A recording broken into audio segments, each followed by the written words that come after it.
Hi children, I am going to continue the civics lesson now. Making of Independent India's Constitution. Now let us have a quick recap of what we learnt in the first part. We learnt about Nepal's constitution, why it was delayed in Nepal, making of the constitution, and also we learnt how a constituent assembly was formed to draft the constitution, drafting committee, and various committees appointed by the drafting committee. And also we learnt about the features of Indian constitution which are borrowed from other countries, and parliamentary system which is prevalent in India, and the differences between presidential system and parliamentary system. And we learnt about federalism also. Federalism is distributing powers between the central and state governments, dual polity, and the similarity between the American and Indian dual polity also we learnt. Single citizenship, finished. And lastly we learnt about a special feature of Indian constitution which distinguishes Indian constitution from other federations. To avoid confusion, I am repeating a few points from this. To bring uniformity in the laws in India, the constitution makers, the makers of the constitution in India, they followed or adopted three methods to bring uniformity in laws. Previously we learnt how the problems are faced by the people who move from state to state. If powers to make laws are given to all the state governments and central government, different laws may be made in different states by different state governments. So, when a person moves from state to state in course of his employment or business, how he faces problems. To avoid these problems and to bring uniformity in the laws, the methods followed by the constitution makers are a single judiciary, uniformity in fundamental laws, civil and criminal, and a common all India civil service to main important posts. These are the methods followed by the constitutional makers. Now let us see what are these three methods. There will be dual judiciary both at central and state level. When there is dual polity means government at central level and state level. When there is dual polity, there will be dual judiciary both at central and state level also, and there will be courts will be there at central level and state level also. We have in India high courts at state level and Supreme Court at central level, and there will be separate civil services at central and state level also. In a dual polity, there will be dual judiciary. Dual judiciary means courts both at central level and state level, and there will be also separate civil services at central and state level also. Now let us see the difference between USA and India. USA judiciary and Indian judiciary. In USA, federal judiciary and state judiciary are separate and independent. Here federal judiciary means central. So in USA, federal judiciary and state judiciary both are separate and independent also. In USA, at state level, final judgment is given by the state courts. At central level, final judgment is given by the federal court. That means in America, if a party is not satisfied with the judgment given by a state court, they cannot go to the federal court, because at state level the judgment given by the state courts is final. There will be no appeal over this judgment. But in India, listen to it very carefully, very important part of the lesson it is. But in India, it is quite different. In India, we do not have dual judiciary, we have integrated judiciary. What type of judiciary we have? Integrated judiciary. What is this integrated judiciary? In India, Supreme Court, High Courts, District Courts, Taluk Courts, Civil Courts, all these together form the judiciary. Yet, all these courts, they work under the supervision of the Supreme Court. If a party is not satisfied with the judgment given by a lower court, then they can appeal to the next higher court, and the Supreme Court can entertain such appeals from the lower courts. And the judgment given by the Supreme Court will be final. And this is called integrated judiciary. Only Canada is the only country which furnishes a close parallel to Indian integrated judiciary. That means in Canada also there is integrated judiciary just like in India. The Australian judiciary is approximately the same, not exactly the same.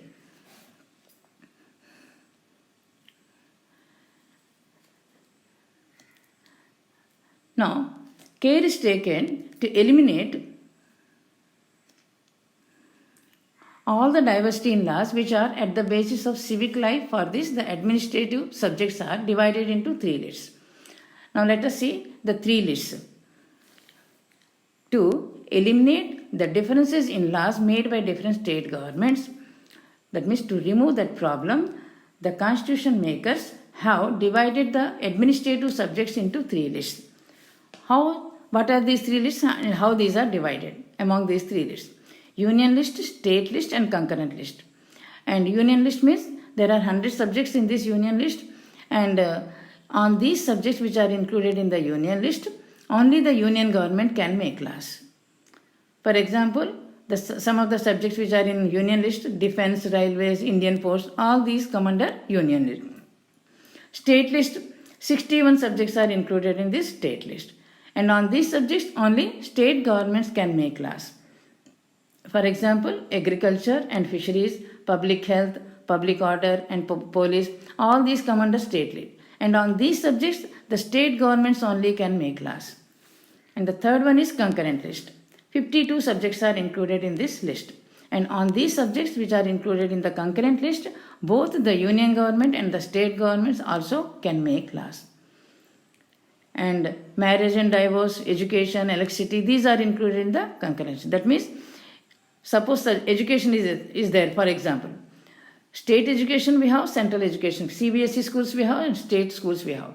So, both the central government and state governments also can make laws on education. And in any case, if the law made by the state government is contradictory, only the law made by the central government prevails.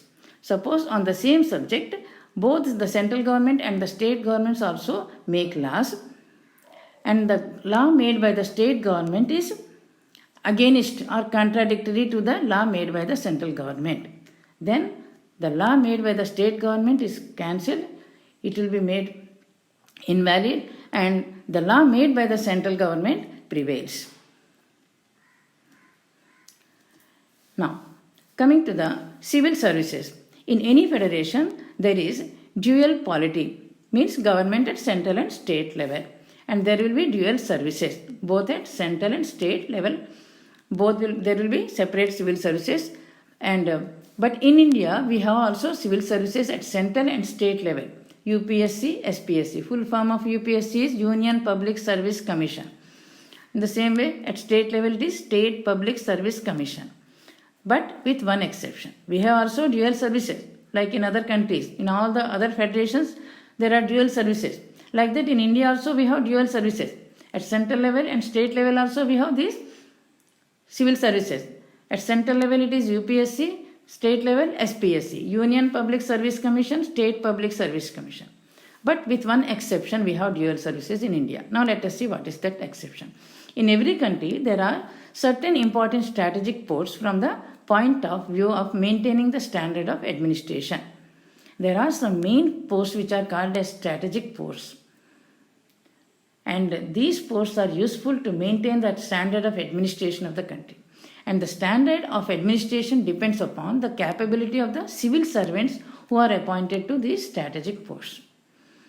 And in India, we have all India services like IAS, IPS. IAS means Indian Administrative Services. IPS means Indian Police Services. And candidates who are successful in these examinations, who are selected in these examinations, they are recruited on an all India basis. You must be knowing civil services examinations are conducted at national level. And whoever gets selected through these exams, they are recruited on an all India basis with common qualifications. They have common qualifications and with uniform scale of pay. Their salaries also are same. And only those who qualify in these all India service exams like IAS and IPS are recruited to those strategic posts throughout India. Wherever they are recruited, they will have same qualifications and they will have same salaries. And this arrangement is done to bring uniformity in administration throughout the country. To bring uniformity in administration, these all India services are conducted IAS and IPS, and only those who are successful in these exams, who are selected in these exams, they are appointed to those strategic posts. For example, suppose IAS is there, collectors. IAS officers can be appointed throughout India, from Jammu and Kashmir to Kanyakumari. Wherever they are appointed, the same salary will be given to them, same qualifications. And they will be successful in those IAS and IPS exams. Then only they will be recruited to those strategic posts. And it is done to bring uniformity in administration throughout the country. If with same qualification people are appointed to these posts, there will be uniformity in administration. Now, by the time the draft constitution was ready, many of the critics, they expressed their opinions about the draft constitution. Now we are going to see some of the examples of critiquing in CA debates. These are called as CA, Constituent Assembly debates. Now let us see some of these debates or criticisms. First one, Maulana Hasrat Mohani. He argued that Constitution is merely a copy of the 1935 Act. I told you many features of this Government of India Act 1935 were taken into our Constitution. So Maulana Hasrat Mohani, he felt that the Constitution is merely a copy of the 1935 Act. And D.S. Seth, that is Damodar Swarup Seth, he pointed out that the draft constitution does not adopt from more recent constitutions of the time like Soviet Union, because most of the features we derived from Britain and USA. And Britain and USA, they got independence long back. In 1688, Britain through Glorious Revolution, and American Revolution 1783. And recently, Russia got independence 1917. So we did not adopt more from more recent constitution, but we have derived many of the features from England and USA. That is the criticism of D.S. Seth. What he said, he pointed out that the draft constitution does not adopt from more recent constitutions of the time like Soviet Union. He also argued that members of the Constituent Assembly were not elected by universal adult franchise. This we already discussed about. How they were elected. The members to the Constituent Assembly, they were indirectly elected. And from princely states, they were nominated. Now the third one is Mahatma Gandhi. Mahatma Gandhi emphasized the fact that too much centralization of power makes that power totalitarian. That means if all the powers are given to a single organization or a single person, then it will lead to centralization of power. That means it will be like all the powers will be in the hands of a single person or a single organization. And it will take the country towards fascist ideals. Fascism means all the powers will be in the hands of one person. So, Gandhiji said that if too much centralization of power takes place, it makes that power totalitarian. That means all the powers will be in the hands of one person or one organization, and it will take the country towards fascist ideals. And Pramod Ranjan Thakur, he said that untouchability is nothing but the symptom of the disease, namely the caste system. There was a problem of untouchability. To bring social equality, at that time, untouchability was one of the problems being faced, because many of the low caste people, they were treated as untouchables. So, Pramod Ranjan Thakur, he defined untouchability. He said that it is nothing but the symptom of the disease, namely the caste system. The disease name is caste system, and untouchability is just a symptom of the disease, caste system. And unless we remove the caste system from roots, we uproot the caste system from our society, there is no use of tinkering with the problem of untouchability. Even if we abolish untouchability, if the caste system is there in the society, again it will give rise to some other differences. So what Pramod Ranjan Thakur said, untouchability is nothing but the symptom of the disease, namely the caste system.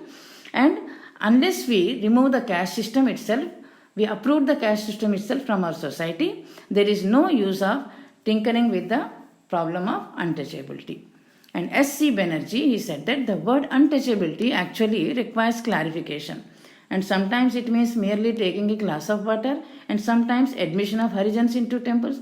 And Mahatma Gandhi, who is the main exponent of untouchability, has used it in various ways. It was Mahatma Gandhi who called the untouchables as Harijans, the people of God. And Rohini Kumar Chaudhary, he said that untouchability means any act committed in exercise of discrimination on grounds of religion or caste. If we discriminate people on the grounds of religion or caste, maybe in our action or in our words, that is called untouchability. That is what Rohini Kumar Chaudhary said. Untouchability means any act committed in exercise of discrimination on the grounds of religion or caste. Children, remember these criticisms are very important. You have to remember who criticized what regarding the draft constitution. Very important part of the lesson. Now, constitution and social engineering. After the colonial rule ended, there were many inequalities, injustice in the Indian society, prevailing in the Indian society. Lot of injustice was there. There were many inequalities in the society. So the constitution makers, in order to bring social changes and social development by removing inequalities, introduced certain measures. Now let us see what are those measures introduced by the constitution makers. The first such step was removal of untouchability through Article 17. Article 17 of the Constitution abolishes untouchability. And the second step was providing reservations for scheduled castes and scheduled tribes in education and employment also through Constitution. If this reservation is provided, even the backward castes will be developing on par with the other people. And third one is the Constitution makers realized that merely granting right to equality is not enough to overcome the age-old injustices done to certain castes. From ages, the certain castes are being looked down upon by the other people. They are treated as untouchable, scheduled caste, scheduled tribes, and they are not able to get education. So they are facing many problems. And that is why a number of special measures were taken up by the makers of the Constitution to protect the interests of these scheduled castes and scheduled tribes. What they did? Some seats were reserved in legislature for scheduled castes and scheduled tribes, and reservation was provided even in public sector jobs. That means even in government jobs, some reservation was given to the scheduled castes and scheduled tribes according to the Constitution. And next comes the problems faced by minorities. Minorities means those who are less in number in the population. For example, in Andhra Pradesh, Keralites are minorities. Andhras are majority. And in Kerala, it is reverse. Keralites are majority and Andhras are minorities. And to protect the interests of these minorities, some measures were taken up by the constitution makers. Now let us see what are those steps. Article 29 of the Constitution provides right to minorities to protect their language and culture. Article 29 gives the right to minorities to protect their own language and culture. And to protect their own language and culture, they can publish any magazine in their own language, and they can carry on functions related to their culture. To protect their language and culture, whatever is needed, they can do. So they are given the right to protect their own language and culture. And Article 30 of the Constitution provides to the minorities the right to establish and run their own educational institutions. The minorities can establish and also they can run their own educational institutions. For example, suppose Keralites come to Andhra Pradesh and they settle here. They can start a Kerala school here with Malayalam medium. They can start. And if Andhras go and settle in Kerala, they can start an Andhra school there and they can run the school. That is the right given to the minorities. According to Article 30, minorities can establish and run their own educational institutions. Such institutions, sometimes they receive funds from the government also. And the Constitution also has in it the directive principles of state policy.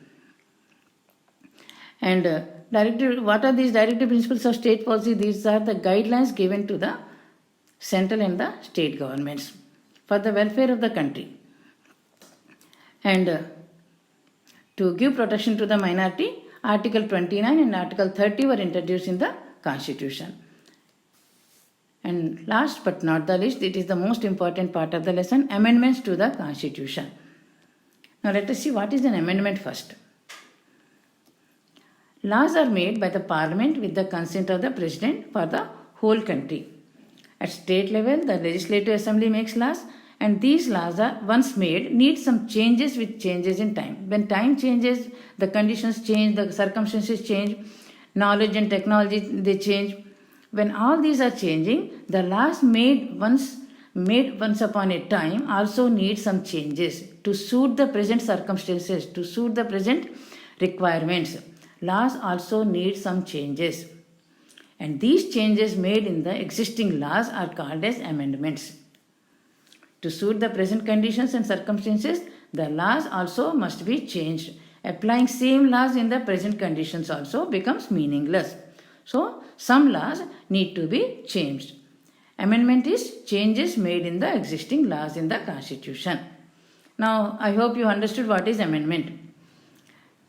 Now, amending the Constitution can be initiated only by the Parliament. Only the Parliament can take the initiative to amend the Constitution, to change the Constitution. Now, let us see what is the procedure of amendment. It is first introduced like a bill. The amendment bill needs the approval of 2/3 members of both houses of the Parliament. Lok Sabha and Rajya Sabha, these are the two houses of Parliament, and 2/3 members of both Lok Sabha and Rajya Sabha should approve the amendment bill. And then it goes to the President, and when it is signed by the President, it becomes a law. And some articles in the Constitution can be amended only with the ratification. Ratification means acceptance of the state legislature as well. And thus the amendment becomes a law.